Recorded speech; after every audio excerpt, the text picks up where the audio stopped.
हरे कृष्णा। आप सभी का दिन शुभ और मंगलमय हो।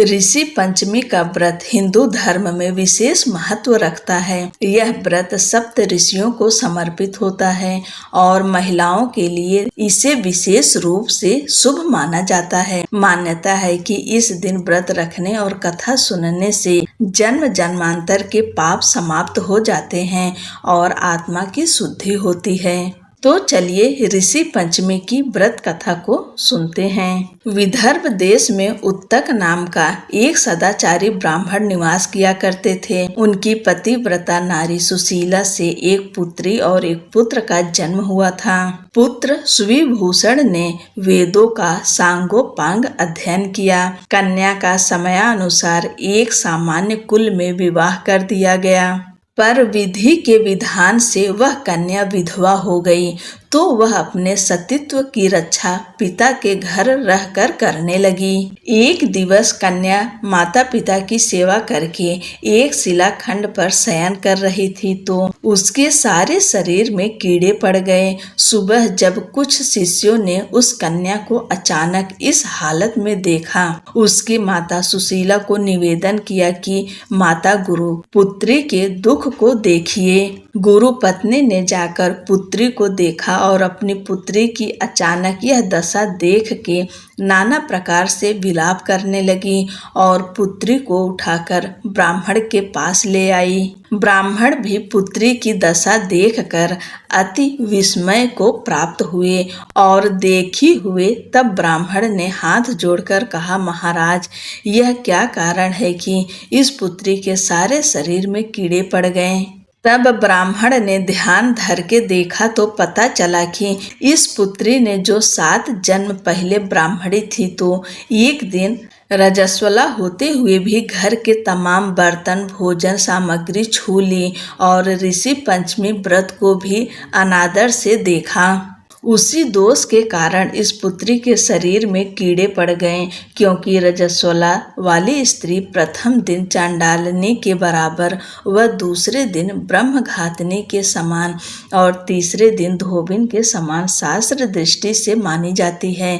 तुम्हारी कन्या ने ऋषि पंचमी व्रत के दर्शन अपमान के साथ किए, इससे ब्राह्मण कुल में जन्म तो हुआ पर शरीर में कीड़े पड़ गए। तब सुशीला ने कहा, महाराज, ऐसे उत्तम व्रत को आप विधि के साथ वर्णन कीजिए जिससे संसार के प्राणी मात्र इस व्रत से लाभ उठा सकें।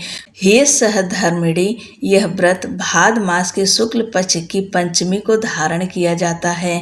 पंचमी के दिन पवित्र नदी में स्नान कर व्रत का धारण कर सायंकाल सप्त ऋषियों का पूजन विधान से करना चाहिए। भूमि को शुद्ध गौ के गोबर से लीप कर उस पर अष्टदल कमल बनाकर नीचे लिखे सप्त ऋषियों की स्थापना कर प्रार्थना करनी चाहिए। महर्षि कश्यप, अत्रि, भारद्वाज, विश्वामित्र, गौतम, जमदग्नि, वशिष्ठ महर्षियों की स्थापना कर आचमन, स्नान, चंदन, फूल, धूप, दीप, नैवेद्य आदि पूजन कर व्रत की सफलता की कामना करनी चाहिए। इस व्रत को करके उद्यापन की विधि भी करनी चाहिए। चतुर्थी के दिन एक बार भोजन करके पंचमी के दिन व्रत आरंभ करें। सुबह नदी या जलाशय में स्नान कर गोबर से लीप कर सर्वतोभद्र चक्र बनाकर उस पर कलश स्थापना करें। कलश के कंठ में नया वस्त्र बांधकर पूजा सामग्री एकत्र कर अष्टदल कमल पर सप्त ऋषियों की स्वर्ण प्रतिमा स्थापित करें। फिर षोडशोपचार से पूजन कर रात्रि को पुराण का श्रवण करें। फिर सुबह ब्राह्मण को भोजन दक्षिणा देकर संतुष्ट करें। इस प्रकार इस व्रत का उद्यापन करने से नारी सुंदर रूप लावण्य को प्राप्त होकर सौभाग्यवती होकर धन व पुत्र से संतुष्ट हो उत्तम गति को प्राप्त होती है। आप सभी को ऋषि पंचमी की ढेर सारी शुभकामनाएं। जय श्री कृष्णा। राधे राधे। सतयुग में विदर्भ नगरी में सेनजीत नाम का राजा हुए थे। वह ऋषियों के समान थे। उन्हीं के राज में एक कृषक सुमित्र था। उसकी पत्नी जयश्री अत्यंत पतिव्रता थी। एक समय वर्षा ऋतु में जब उसकी पत्नी खेती के कामों में लगी हुई थी तो वह रजस्वला हो गई।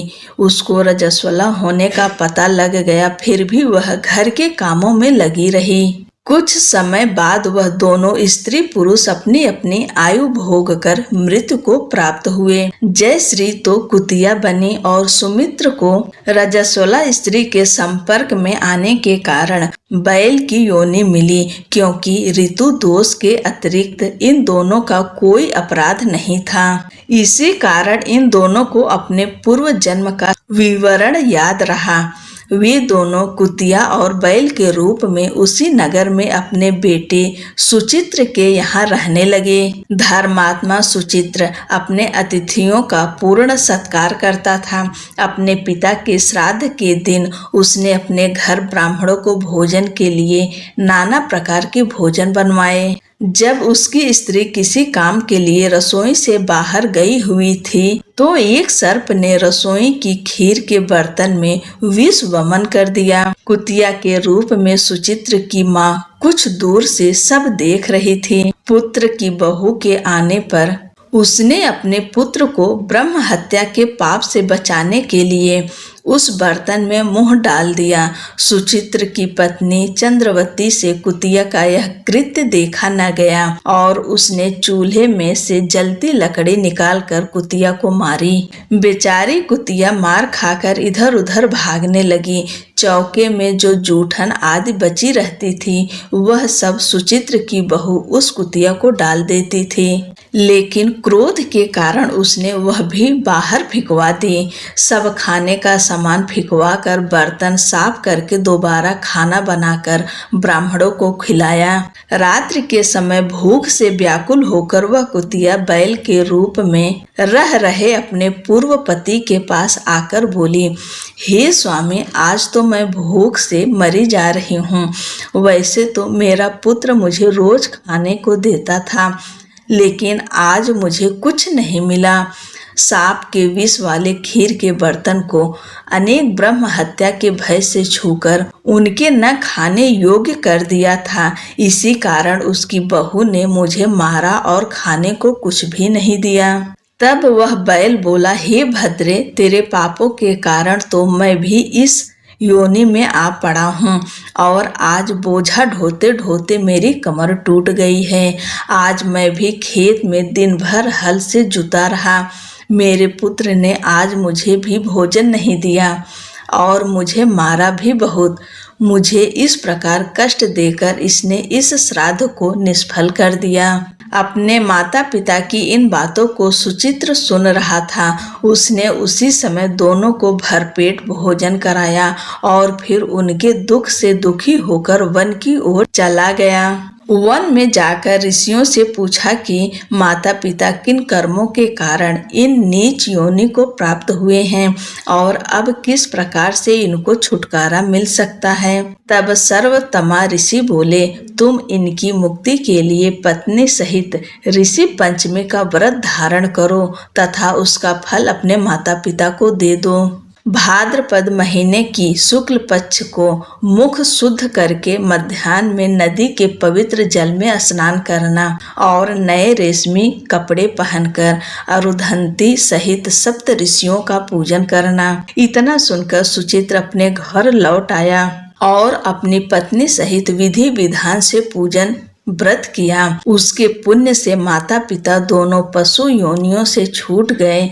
इसलिए जो महिला श्रद्धा पूर्वक ऋषि पंचमी का व्रत करती हैं, वह समस्त सांसारिक सुखों को भोग कर वैकुंठ को जाती हैं।